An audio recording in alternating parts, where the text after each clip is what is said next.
नमस्कार. आज आपण एका प्लॉटवरती भेट द्यायला आलो. आपले जे शेतकरी आहेत, तुमचं नाव सांगा की. बापूसाहेब धुळा देवडकर, तालुका आटपाडी, जिल्हा सांगली, गाव निंबवडे. आपली ज्यावेळेस बाग आमच्याकडे दिली त्यावेळेस किती दिवसाची होती बाग? 7 दिवसाची. 7 दिवसाची होते. तिथून पुढे जे नियोजन केलंय आपण किती दिवसात बाग धरलेली आहे? 10 महिन्यात 10 महिन्यात धरले. बरं, आता सेटिंग वगैरे बाकीचं कसं आहे? 100+ आहे. 100+ सेटिंग आहे. आता आपल्या भागात बघताय एवढी 100+ सेटिंग होते का? एवढे होत नाही. आणि झाली तरी टिकते का? झाले तर टिकत नाही. हा? केले कुठं पिवळा पडतो, कुठं डावण्या पाहुण्या, कुठं काय काय तर ती येतात. बरोबर. पण आपल्या बागेला तसं काय आलेलं नाही. तुमचं मार्गदर्शन महत्वाचं लागलं ना, त्यामुळे तरी आलंच नाही. बरं, आता 10 महिन्याचं झाड आहे ते. 10 महिन्याच्या झाडाला एवढी साईज वगैरे घेतंय का कुठं? एवढी साईज कोणाची होत नाही. एवढी साईज कोणाची होत नाही. मला पण इथली जुनी शेतकरी सांगायचे ना, हा. लगा एवढी फळ ठेवू नको, एवढी फळ ठेवून तर साईज तुझी 150 पुढे जाणार नाही. बरं, आपल्याला ह्या भागातच असू द्या, हा. शेतकऱ्यापाशी गेलं की कधी आपल्याला मार्गदर्शन व्यवस्थित भेटते? नाही मला काय म्हणते ते? ते सगळं व्यवस्थित सांगतात. हे त्यांच्यात करतात ते एक, आणि आपल्याला सांगतात ते वेगळं सांगते? वेगळं सांगतात. हा. बरोबर. आपल्याला असा अनुभव की चांगला सल्ला देणार आपल्यात आलते किती आले ते असे? अजून एक सुद्धा आलं नाही. आपल्याला ज्ञानपाजा किती येते? ज्ञान वगैरे सांगणार कोण नाही. तुम्ही- भरपूर येते ज्ञानपाजा. नाही, पण त्या कुठल्या पद्धतीने ज्ञान सांगते ते आपल्याला? ते सगळं अलग अलग सांगते. सगळेजण अलग अलग सांगणार.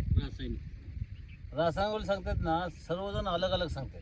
आणि तुम्ही एक राहुल सर म्हणून असे आहेत की सर्व त्यांना जे पाहिजे तेच करून घेणार आणि तेच सांगणार.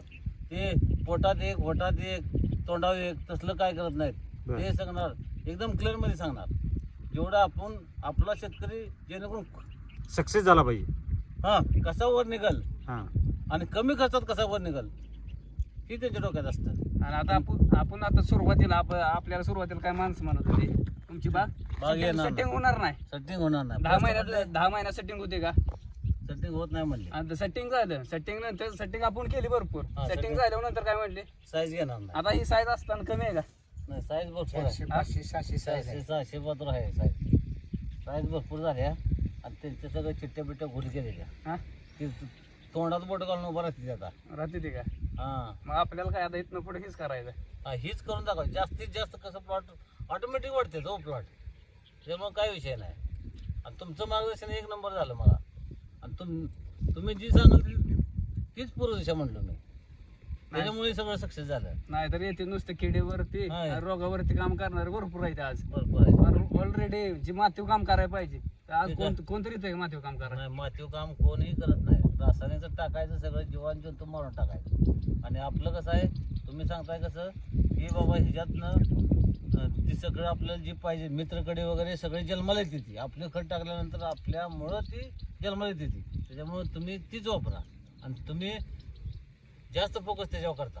आता जे त्याच्यामुळे success आता झालं. एवढी शेतकरी आहेत आता कमीत कमी आपली कशी अन्न नली काय हा. त्या पद्धतीने कधी विचार केलाय का झाड नक्की कसं असेल काय असेल? नाही ती विचार करत नाही. त्यांना उत्पन्नाशी मतलब आहे. आणि जमिनीची वाट लावायची आणि उत्पादन हा. काढायचं. याच्यावर काय केलं? उत्पन्नाशी मतलब आहे त्यांचं.